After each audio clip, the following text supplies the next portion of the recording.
বাচ্চাগুলোরে নিয়ে আমি নিজে একটু বাইরে আসছিলাম ওর আব্বু কাজে। ওই দিনকে বাচ্চাদেরকে 2টা মোবাইল কিনে দিলাম। তো অবশ্য একটা মানুষের কত দিকে ছুটবে, আমার হাজব্যান্ডকে বলতেছিলাম যে 2টা মোবাইল নিয়ে তুমি ডিসপ্লেগুলো লাগাই নিয়ে আসো, কারণ বড়টার এর আগেও আমি একটা মোবাইল কিনে দিছি। ওই মোবাইলটার নিচে বাচ্চা মানুষ তো একটু নর্মাল ব্যাপার, নিচে ফালাইছে একদম স্ক্রিনটা, মানে স্ক্রিন ভেঙে গেছে। এখন নতুন 2টা মোবাইল আজকে মেয়ে দেখালো হুট করে, বলে আম্মু দেখো সাদিকের মোবাইলটা তো স্ক্রিনটা ভাঙা। তো চিন্তা করলাম যে এটা যদি এভাবেই রেখে দিই তাহলে দেখা যাবে যে আরেকবার পড়লে একদম স্ক্রিনটা খুলে যাবে।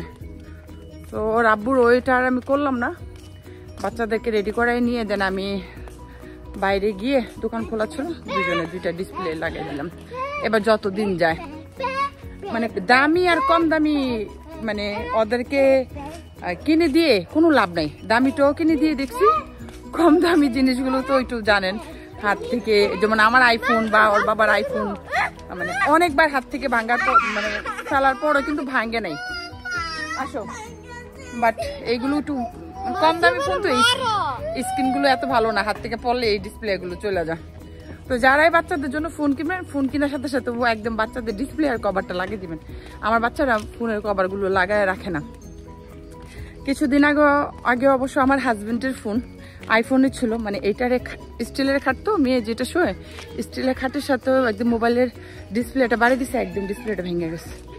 ভাগ্যিস বুঝেন যে এখন এই মুহূর্তে একটা আইফোন কিনতে গেলে মিনিমাম 1000 ইউরো, পরে 150 ইউরো দিয়া পরে ডিসপ্লে, মানে উপরে গ্লাসটা ভাঙছে তো উপরে গ্লাসটা চেঞ্জ করে নিয়ে আসছে। মানে এত অসভ্য আমার বাচ্চাগুলো, আল্লাহ যে কবে সভ্য করবে অর্ধেকে আল্লাহ রব্বুল আলামিন জানে। তো এদিকে সন্ধ্যা হয়ে গেছে, মাগরিবের আজানও দিয়ে দিছে, বাসায় চলে যাচ্ছি।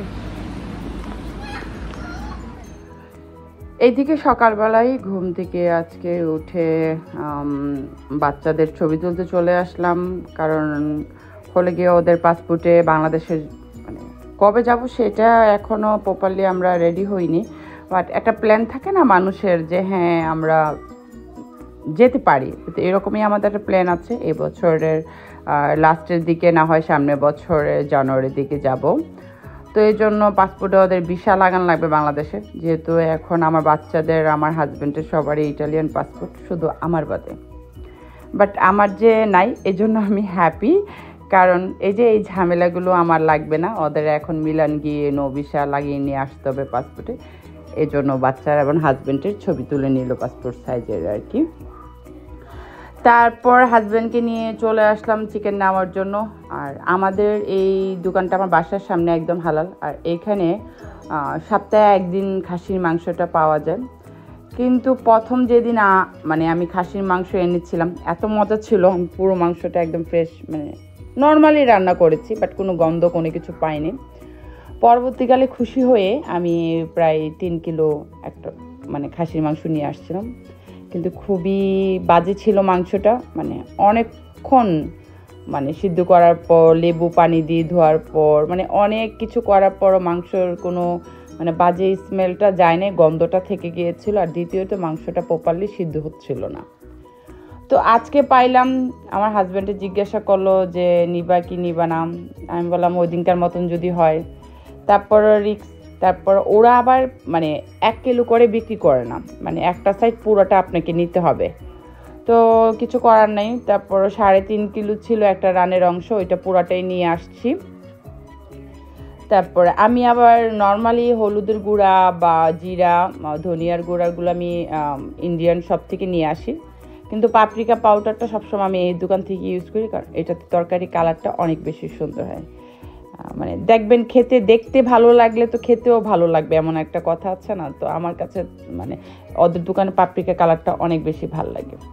তো আমরা সকালবেলা যেহেতু ঘুম থেকে চলে আসছিলাম, আমরা কেউই সকালে নাস্তা করিনি। আবার আমার হাজব্যান্ডটি আবার এখান থেকে নাস্তা করার পর ও আবার বাসায় গিয়ে রেডি হয়ে কাজে চলে যাবে।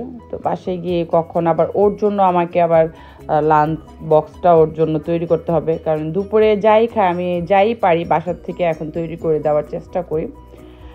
আগে নিত না, তাই আমারও দেওয়া হতো না, এখন যেহেতু নেয় তা আমি চেষ্টা করি যাই পারি এক এক দিন এক এক রকম একটু একটু করে তৈরি করে দেওয়ার জন্য।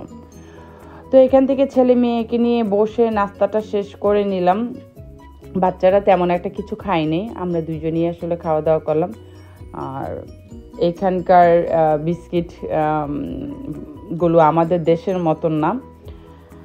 তো বাচ্চাদের খেতে এসে মানে সবসময় আমাদের চিলাচিলি হয়, বাচ্চারা মানে খাওয়ার থেকে বেশি আসলে দেখা যায় এখানে এসে টেবিলের উপরে একটু অপরিষ্কার করে ফেলে, এটা নিজের কাছে একটু খারাপ লাগে।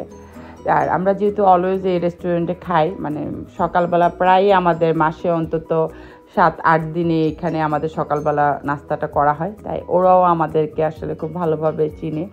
এসে বাচ্চা কুক নিয়ে আসছিল চিকেনের দোকান থেকে, কুকটা পুরোটা ফেলে দিছে, তো ওরা একটু পরিষ্কার করে দিল আর কি। তো এখন বাসায় চলে যাব, বেশিক্ষণ আর বাইরে থাকবো না, কারণ হাজব্যান্ডে কাজে যাবে, তো ওর জন্য খাবারগুলো রেডি করতে হবে গিয়ে আমাকে। তো আমার আপুরা ভাইরা যে যেখানে আছেন ভালো থাকবেন, আল্লাহ হাফেজ।